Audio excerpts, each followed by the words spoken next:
Hola y hello there, gamers, bronis, y all the in-betweens. My name is Itzel, otherwise known as Kawaiipony Productions.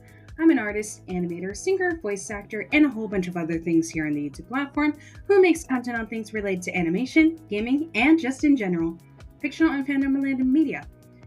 And yeah, I'm back. Somewhat. Not entirely. I'll fully return by April. Yeah, so gotta give a quick little update before I fully do this. Yeah, I'm not able to do February. I'm sorry. It's just with how things are going in my personal life, that ain't gonna happen. I also want to let you guys know again about my GoFundMe.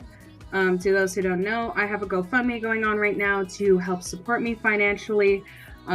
This is to help me out with getting equipment for doing YouTube again fully. So I'll be trying to see if I could donate any money outside of like channel stuff, if I have any extra money, and more. So yeah, just want to let you guys know that. It's a good way to help support me, as YouTube is my only form of income right now, and even so, I'm not in the partnership program, so I don't get paid monthly or anything like that from doing this. As well, I do not have a Patreon account yet, so again, I don't get paid monthly for doing this, which really sucks, but it is what it is, sadly.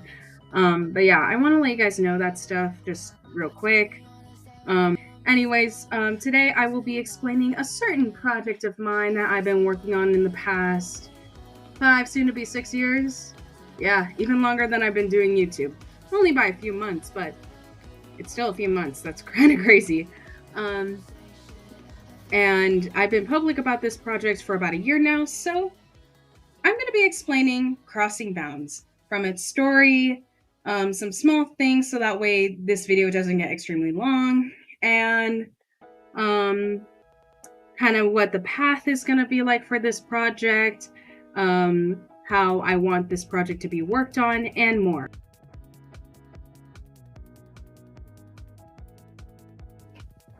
So, what exactly is Crossing Bounds? Well, Crossing Bounds is a multi-fandom crossover AU between Super Mario Bros., My Little Pony, Sonic the Hedgehog, Steven Universe, Five Nights at Freddy's, Bendy, Cuphead, Amphibia, The Owl House, Deep in Homebrew, and Undertale.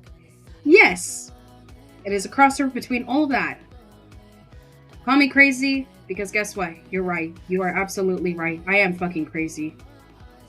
Crazy? I was crazy once. I was in a... Okay, yeah, you're not hearing the whole thing from me. I don't even know the whole thing, so you're not even gonna hear it.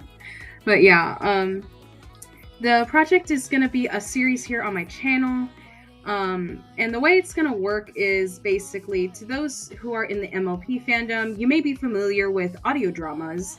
And I am saying from the MLP fandom because we have a very specific way of doing it in the fandom. But to those who are not familiar with how it's done, basically we have a bunch of artists do multiple scenes for the series, for each episode, and we'll have voice actors as well. They'll be voicing over what characters they're playing as, while multiple of the artwork that was done is going to be shown in the scenes. And yeah, kind of like that in a way. Sort of treated like an animatic, but with less movement. But I will be treating it more like somewhat of an animatic series as well, kind of similar to the Owl House Revived. But yeah, kind of like that production-wise. Because of how hard it is for me to write most kinds of formatting for a story like this is going to be a series on my channel, and a multi-seasonal one at that. Yeah. I know that's going to be kind of crazy, but I'm trying to see what I can do to make the full series kind of compressed as much as I can, so that way it doesn't overstay its welcome, and that it doesn't last way too long for the crew, including me, because as much as I love this project and have been working on it for as long as I have been, I do not want it to overstay its welcome. So I'm going to try to see what I can do. I'm hoping maybe we could do 10 episodes per season, but we'll have to see how shit goes when working on the prologue. Because yes, there's going to be a prologue. Because I'll be honest, the main story is kind of different from the prologue, so yeah, we're going to be mostly focusing on the prologue. So, how exactly does this happen? Well, in episode 1, we're introduced to some of the characters. Not everyone entirely yet, but we will be introduced to at least a good amount. In the episode, Mario, Twilight, Sonic, Steven, Freddy, Bendy, and Cuphead are all transported to a different dimension, and one that they are not familiar with. As well, they don't know each other by this point, so they have all these, they're around these new people they do not know at all. They are in an environment that they are not familiar with, and they just gotta try to do what they can do to try to get themselves back to their homes. And we also have a B plot on the side, which will show the characters as like friends and loved ones, showing like how they're doing towards the whole disappearance going on right now.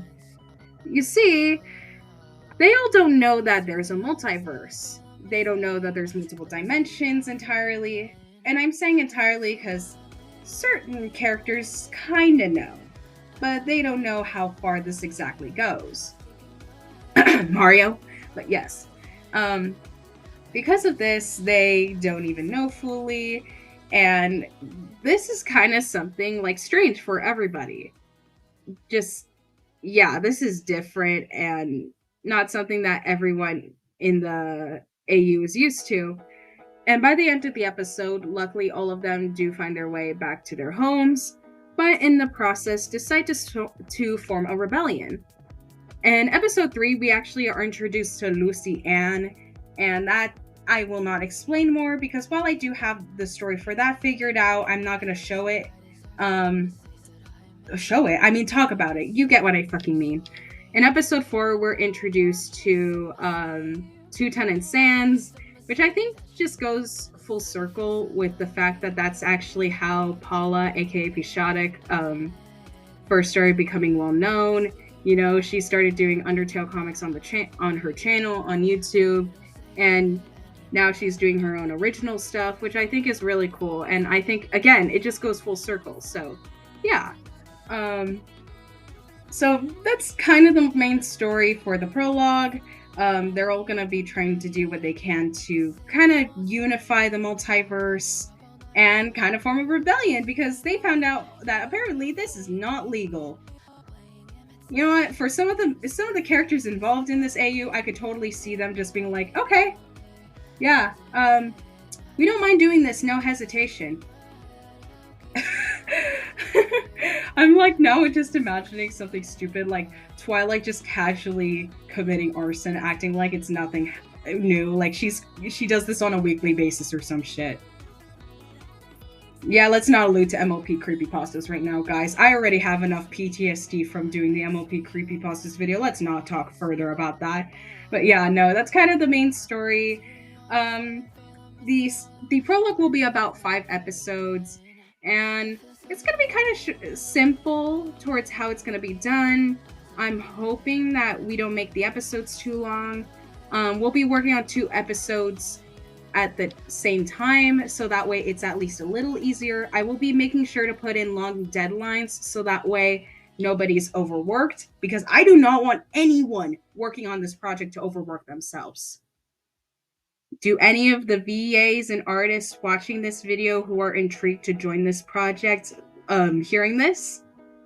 You better, because I do not want you to overwork yourself, okay? I may be bad at communication, which will make this a little harder for me. I will definitely have to learn to improve on communication, but that does not mean I don't care about you. I care about you, and I will make sure that you don't overwork yourself, okay? Okay, we're good. But yeah, that's kind of what the story is. I know it sounds a little simple, but it really isn't.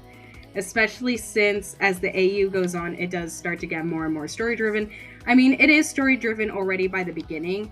I don't really state much about how things are going for the story, but at least right now. But believe me, when the episodes start coming out, you will all fully understand as to what I mean by this. When it comes to the timeline, certain things are kind of just weird. So let's.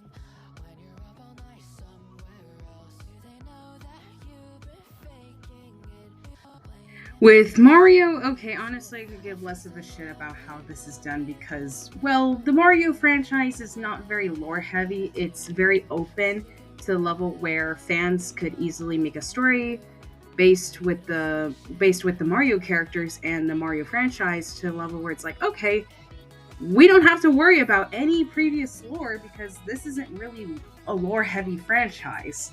So let's just say it takes place after Wonder, okay?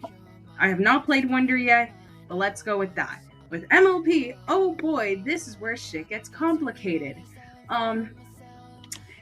Now, when it comes to the prologue, the beginning of the prologue, at least the first episode, takes place before Season 9. Episode 2 to 5 do take place during the events of Season 9.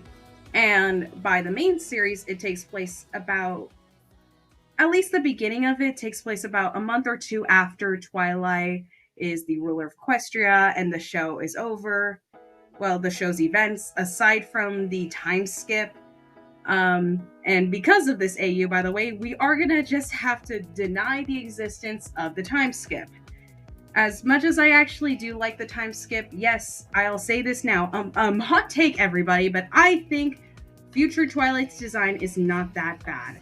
And I get why they designed it the way they did.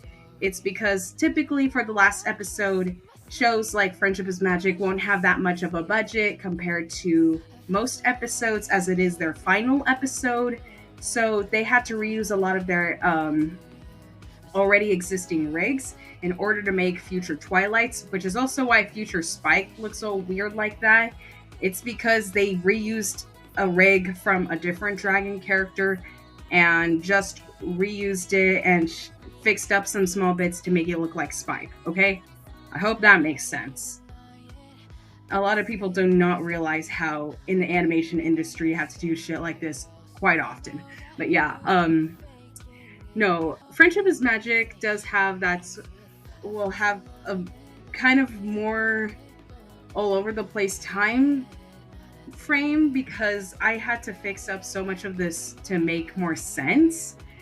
It's a fucking mess, okay? With Sonic, you know what, let's just say after Frontiers. I have not gone to play Frontiers yet. Yes, I know it's been a year already, but I have not gone to play it yet because I do not have the money for it. Plus I don't have a Switch or anything that I could really play it on. So, GoFundMe. Some of the money could maybe be used for me to buy Frontiers. Maybe even other games. Undertale. Pizza Tower. Tattletale. Bendy. I don't know, maybe a few of these I could maybe stream? Just saying. Anyways, but yeah. Let's just say it takes place after Frontiers. With Steven Universe, so the beginning of the first episode of the prologue does take place a little before the series finale of Steven Universe Future.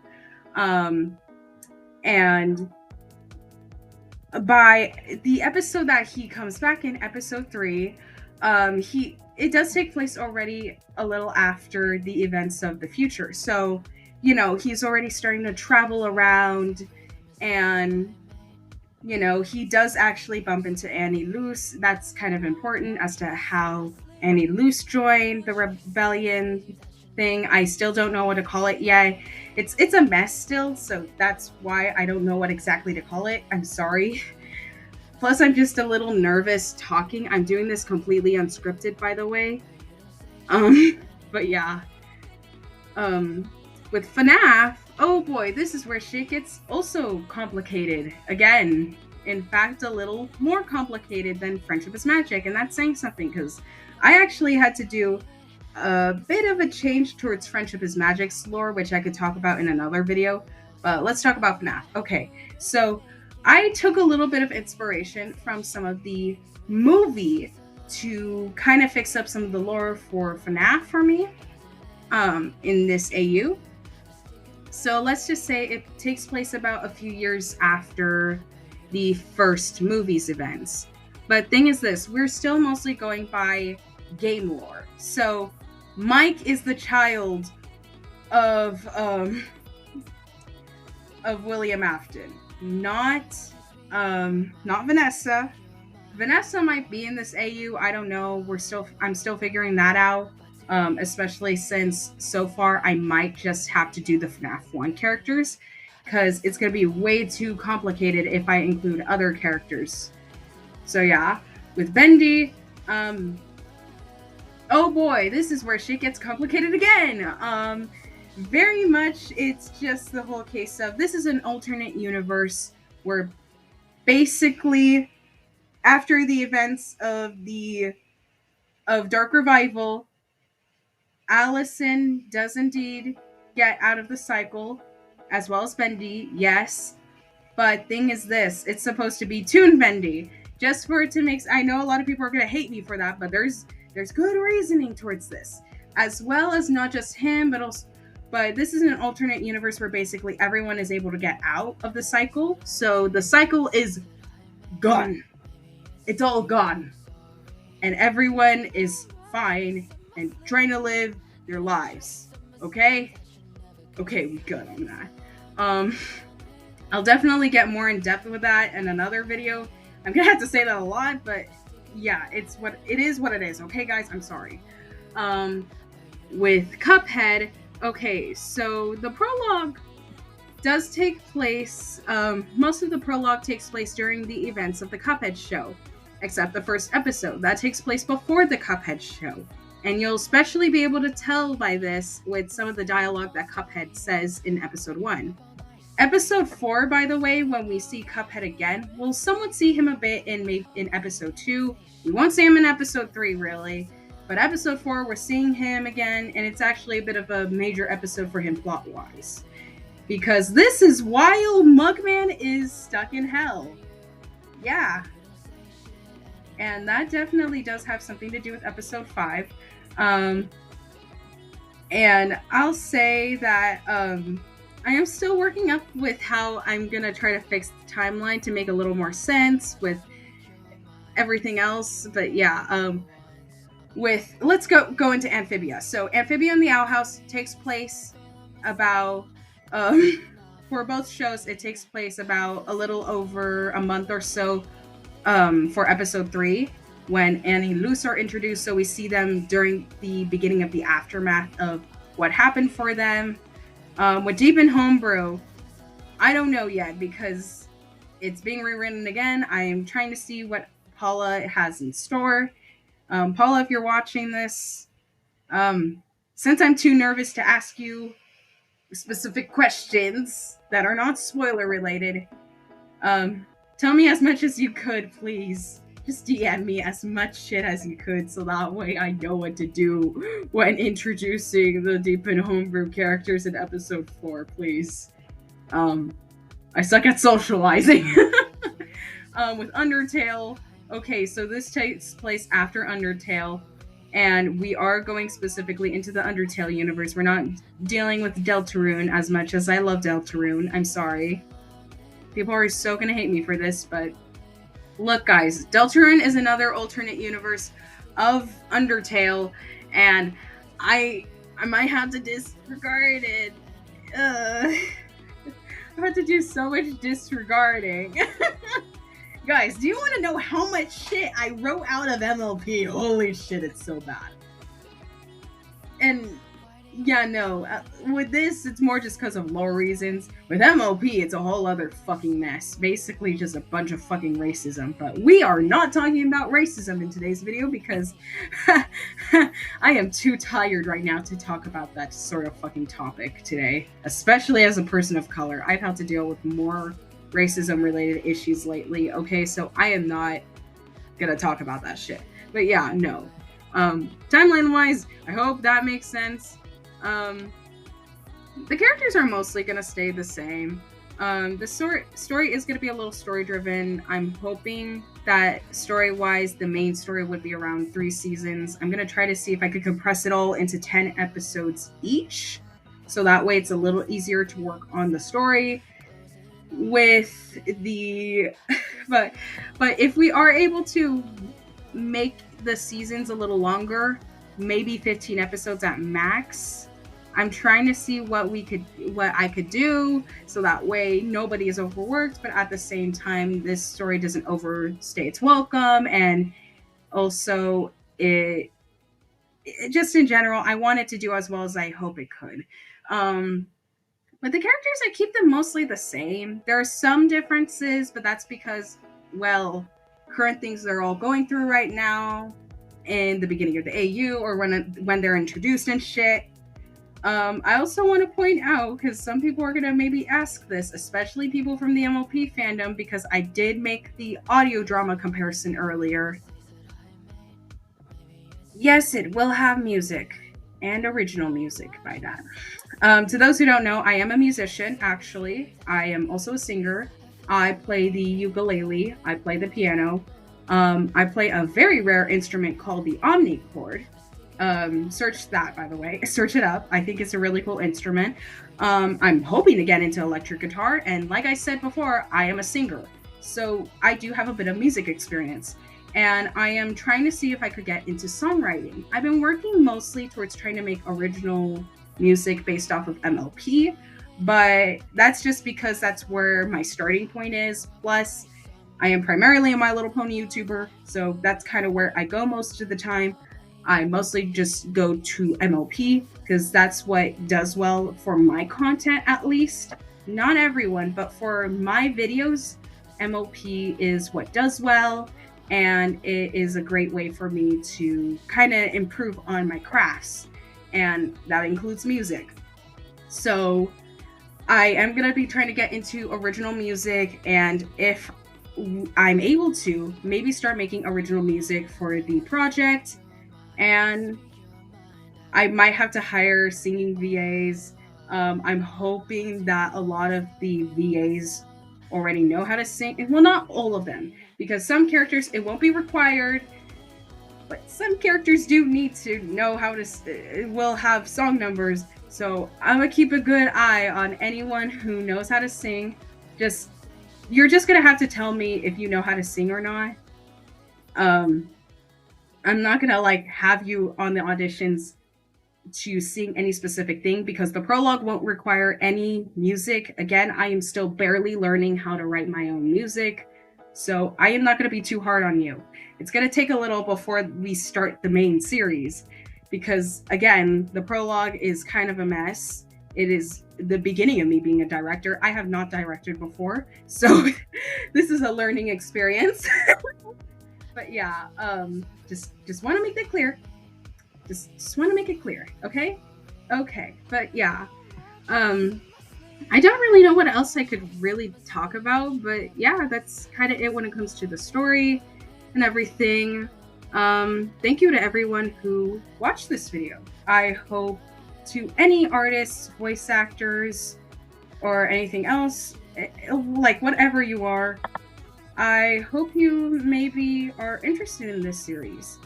I'm excited to write this project. As of right now, I'm working on the scripts for both episodes 1 and 2. I'm mostly focusing on episode 1 as, again, it's the introduction of more than half of the main cast. So I'm really trying to do as best as I could right now. I also just want to thank everybody who has been supporting me, especially in the past year. As a lot of you guys know, I've been through so fucking much, and I am just tired of the shit I've dealt with in my personal life,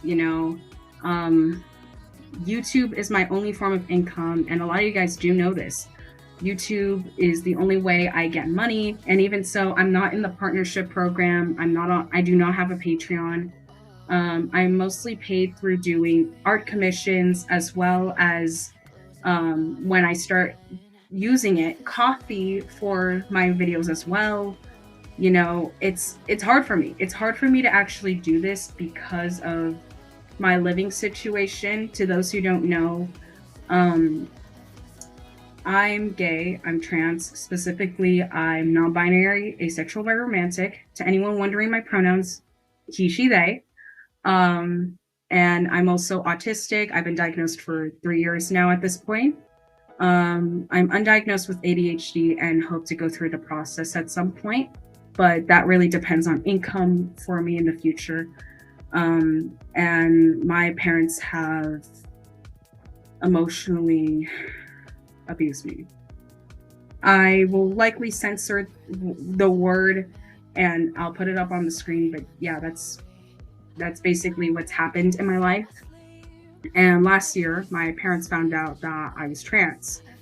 And they took away my tablet, my phone, and my Nintendo Switch. My Switch and my tablet were both paid by me. And from the calculations I did a few days ago, that leaves me with over $500 that my parents stole from me. As well, half of the Switch was paid by me and my sister. I forgot to mention also, we had paid also for buying a copy of Super Mario Odyssey. So yeah, that was over $800 over $600 or something like that. I'll put up when I tried calculating it all. But yeah, in total, it was a little over that much.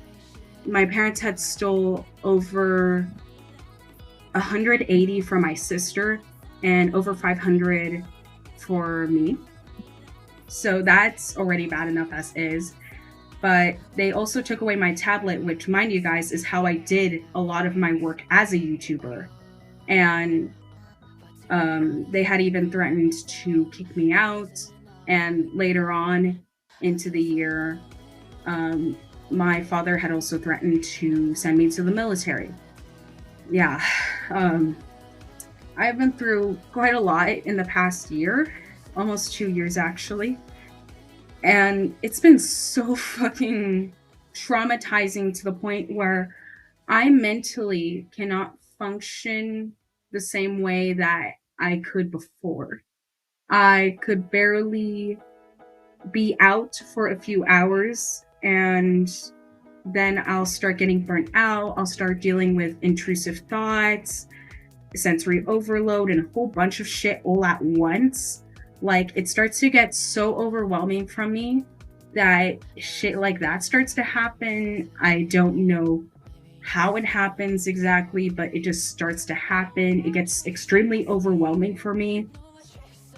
And I get scared super fucking easily. I can't even get a normal job now because of this.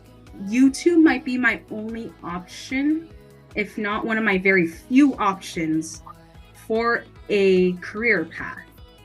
So I do want to tell you guys to do what you can to help support me as a YouTuber, because all the support helps me out with making that possible, making life a little easier for me. You know, it's hard dealing with a life like mine, and I'm trying to do the best I can to do this. Again, it's really difficult. I'm trying not to cry, but it is my life, and I'm trying to do what I can to make a stable income out of this, so that way when I graduate high school, I can maybe leave my parents. I can maybe start doing this part-time paid in a way, like more actually, like I could get paid a little better for this while I'm doing college and a whole bunch. Just, I'm trying to do what I can. It's really hard, and I hope you all know how much I'm trying to do to get myself in the right place for doing this full time. I get it's very difficult because it's YouTube. It's a fucking pain in the ass, but that's why I try to constantly tell you guys to continue sharing my work, to continue sharing my GoFundMe to help me replace my electronics currently. And when I have my tablet soon, because my amazing friend Carmelo-san gifted me a tablet and it's on its way right now. He bought it for me as a Christmas gift, which means the world to me. But I still owe him $30 for editing some of the MLP Creepypastas video, as well as my friend Cool. But yeah, you know, I'm trying to do what I can. I really am. It's hard, but I want to try to do what I can to make this my full-time career because, again, I don't have much options for where I'm at mentally. I'd have to do a job that is stay at home, doesn't require much physical socializing or anything like that. And it's really hard to get a job like that, especially if you have no work experience. And I really don't. Aside from YouTube, I have nothing. I'm 16. I do not have experience work-wise. So that's where shit gets difficult for me, you know? So guys, do continue sharing my work. Do continue helping me out. So yeah, I'm sorry that it got a little long there, but I just thank you. Just thank you everyone for all the support in the past fucking 5 years of doing this. It means a lot. I really don't know how to end this video. Just thank you, I guess. See you guys. Adios, goodbye. Love y'all.